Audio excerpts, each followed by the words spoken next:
નડિયાદ મહાનગરપાલિકામાં સમાવેશ થયા બાદ પણ ફતેપુરા ગામના લોકો આજે પણ પાયાની સુવિધાઓ માટે સંઘર્ષ કરી રહ્યા છે।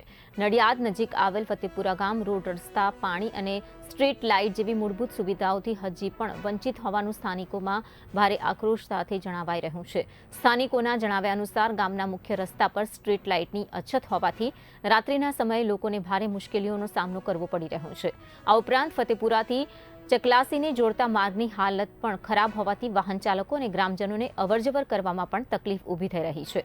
આ સમસ્યાઓના ઉકેલ માટે ગ્રામજનોએ સત્તાવાળાઓને આવેદનપત્ર પાઠવી આરસીસી રોડનું નિર્માણ કરવા તેમજ સ્ટ્રીટ લાઇટ અને અન્ય પાયાની સુવિધાઓ ઉપલબ્ધ કરાવવાની માંગ કરી છે।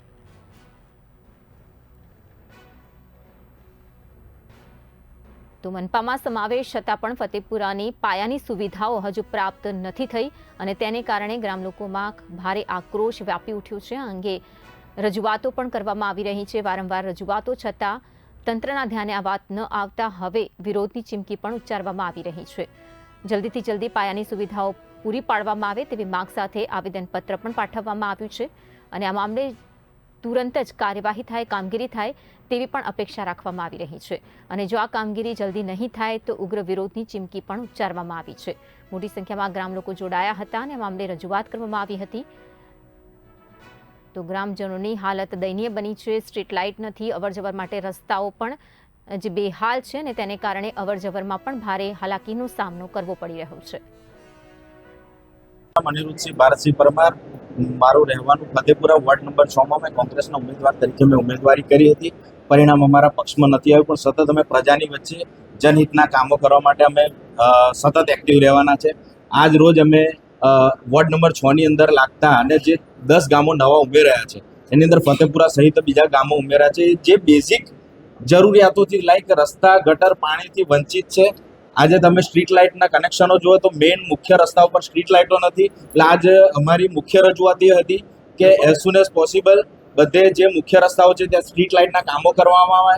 ફતેપુરાના અંદર અમારે જે ચકલાસીને જોડતા માર્ગ પર રાગરીપુરા વિસ્તાર હોય, હાથીપુરા વિસ્તાર હોય, ડેરી પાછળનો વિસ્તાર હોય ત્યાં આગળ આરસીસી રસ્તાઓ બને, લાઇટની સુવિધાઓ થાય અને જે પણ પાણીના પ્રશ્નો છે એની માટે અમે રજૂઆત કરેલી અને સરકારશ્રી તરફથી અમને પોઝિટિવ રીતે લઈ અને વહેલી તકે કામ કરવાની અમને હૈયાધારણા આપવામાં આવેલ છે। નડિયાદ ગામના રસ્તાઓ જે રીતના બનાવ્યા પછી તૂટી જાય છે, 3 મહિના 4 મહિના પછી ખોદવા પડે છે સમારકામ માટે। એટલે સરકારની એક કોમન એસઓપી છે જેનું પાલન થતું નથી। એટલે આજે અમે ઇન્ચાર્જ કમિશનરશ્રીને નડિયાદ મહાનગરપાલિકાને એક આવેદનપત્ર આપવા આવ્યા છે કે એક એસઓપી છે જેનું સંપૂર્ણપણે પાલન કરવામાં આવે। એટલે કે જે પણ સોસાયટીની અંદર રોડ બનાવવામાં આવે કે જાહેર રસ્તાઓ ઉપર રોડ બનાવવામાં આવે ત્યાંની પ્રજાને 15 દિવસ પહેલા ઇન્ફોર્મ કરવામાં આવે।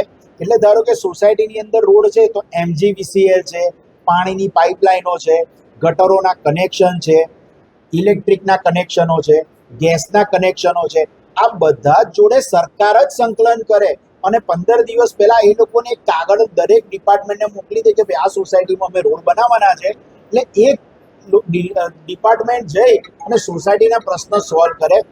ઇલેક્ટ્રિકની લાઇટો જે આપણે નાખવામાં આવે છે એના પ્રકાશ ડીમ પડી ગયા છે, એની લો વોલ્ટેજની લાઇટો નાખવામાં આવી છે। એટલે આ બધા જ પ્રશ્નો હવે જ્યારે મહાનગરપાલિકા થઈ ગઈ છે ત્યારે સરકારના પ્રતિનિધિઓ જ ધ્યાન આપે। એના માટે આજે અમે એક આવેદનપત્ર આપવામાં આવ્યા છે। એક એસઓપી છે સરકારની કે જેની અંદર વાસ્તવિક ટ્રાફિક મુજબ ડિઝાઇન કરવું, રોડ સબગ્રેડ માટીનું પરીક્ષણ અને પાયાની તૈયારી કરવી, એટલે રોડની નીચેનું માટીનું યોગ્ય પરીક્ષણ કરવું ખૂબ જરૂરી છે કે જેના કારણે રોડ તૂટી ના જાય।